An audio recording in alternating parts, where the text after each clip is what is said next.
Ils veulent tout faire pour donner meilleure chance à cet enfant-là de survivre. Puis là, moi, juste de penser qu'on est en train de se parler, puis il y a peut-être quelqu'un dans le nord du Canada qui est en train de l'utiliser. Moi, c'est pour ça que j'ai décidé depuis 2 ans de me consacrer à temps plein pour cette mission. Ben, c'est ça.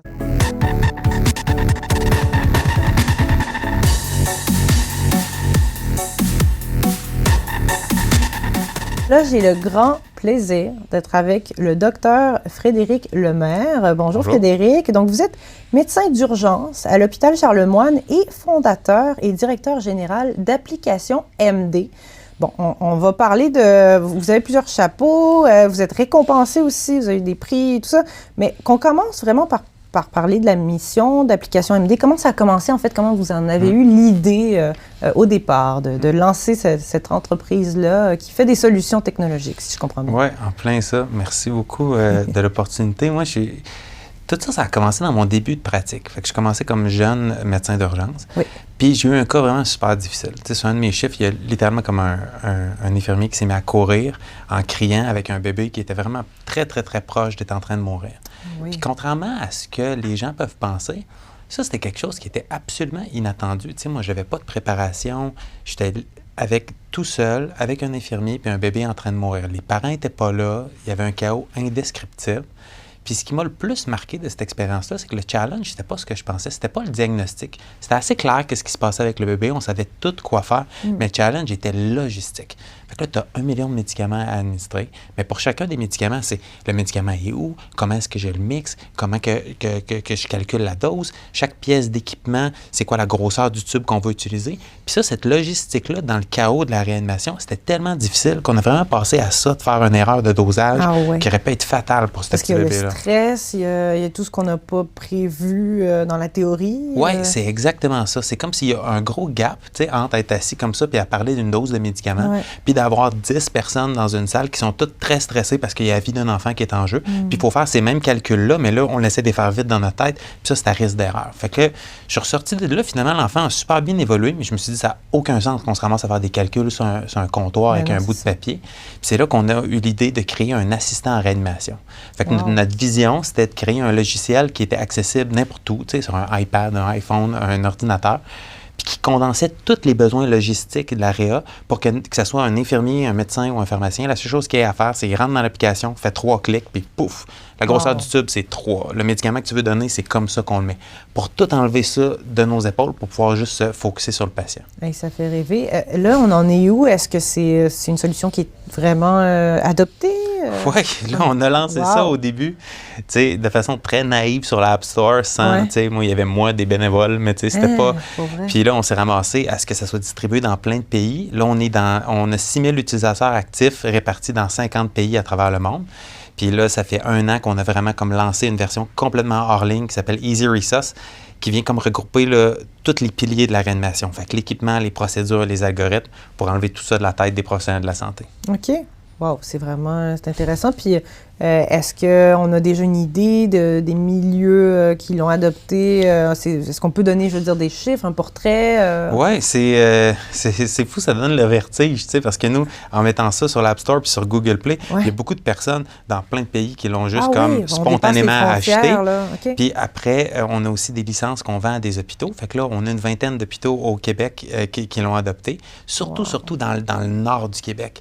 Puis on a plusieurs partenaires aussi dans le nord du Canada, dans les dispensaires autochtones. Tu sais, tu peux t'imaginer un infirmière tout seul à 2 h du matin, il y a un enfant qui est en train de mourir. Ça n'a rien à voir avec la même situation à Sainte-Justine que tu as 20 spécialistes. Mais eux, ils veulent tout faire pour donner meilleure chance à cet enfant-là de survivre. Puis là, moi, juste de penser qu'on est en train de se parler, puis il y a peut-être quelqu'un dans le nord du Canada qui est en train de l'utiliser.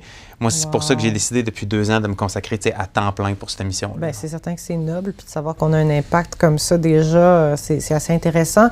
Est-ce que, puis là, on parlait un peu en préparation d'IA, puis je me demandais à quel point on avait intégré l'IA, parce que souvent les gens, ils entendent assistant, techno, tout ça, une application, ils pensent que, c'est forcément de l'intelligence artificielle avec des données sensibles, que peut-être on a et on a analysé un milieu, on a collecté des données en urgence pour voir comment les gens réagissent. En fait, est-ce qu'il y a de l'IA là-dedans? Est-ce qu'il va en avoir? Oui, c'est tellement intéressant, c'est tellement excitant. On est comme dans une ère de transformation de l'humanité vers tout ça. Fait que c'est clair qu'on peut passer à côté de ça. On est là-dedans. Mais nous, on a pris le problème à l'envers. On s'est dit, on va faire quelque chose de vraiment, vraiment 100% fiable parce que, supposons qu'on parle avec ChatGPT, il est super bon, mais s'il se trompe une fois sur 10 000 parce qu'on lui demande une recette, c'est pas grave. Mais moi, une fois sur 10 000, c'est inacceptable pour un logiciel qui donne des informations aussi critiques. Fait qu'on a vraiment fait quelque chose de très, très, très robuste qui est testé dans les 8 dernières années. Puis là, après, ce qu'on fait, c'est qu'on rajoute de l'IA par-dessus pour l'accessibilité de l'information. Fait que moi, mon rêve, un jour, ça serait de pouvoir juste dialoguer avec l'interface sans même avoir besoin de téléphone. Imagine, tu as un casque de réalité augmentée, tu commences à discuter, puis tu dis, j'ai un enfant qui est en train de convulser, il pèse 3 kilos, c'est quoi la dose de tel médicament? Puis que là, je puisse bypasser juste l'interface un peu clunky du téléphone, avec des gants qui est difficile.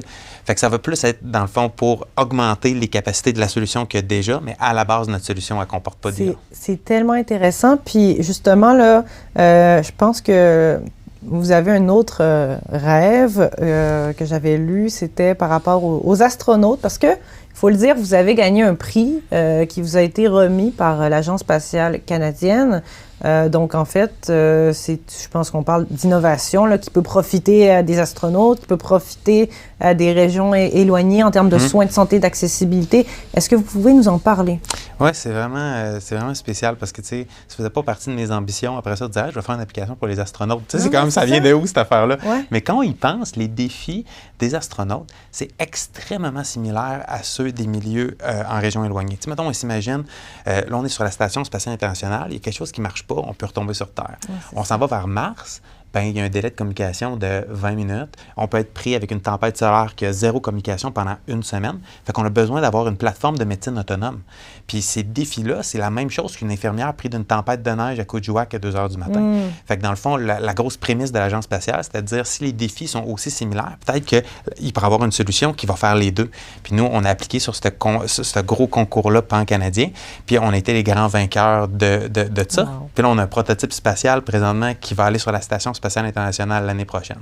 Fait qu'on est comme méga excités de ça, puis on espère utiliser ça pour réussir à développer ces technologies-là un peu futuristes, voir qu'est-ce qui fonctionne, puis après ça, remettre ça dans les mains des gens sur Terre. Ça me fait penser un peu au hologramme dans Star Trek. C'est exactement ça. C'est exactement ça. C'est juste que là, tout de suite, cet hologramme-là, dans mon urgence, ça ne servirait absolument à rien. Mais de s'imaginer que ça pourrait fonctionner dans une navette spatiale, écoute, on ne sait pas. Incroyable.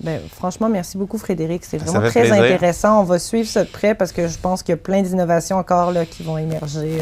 Vous avez plein d'idées, en tout cas. Là. Absolument. Merci d'avoir été avec nous.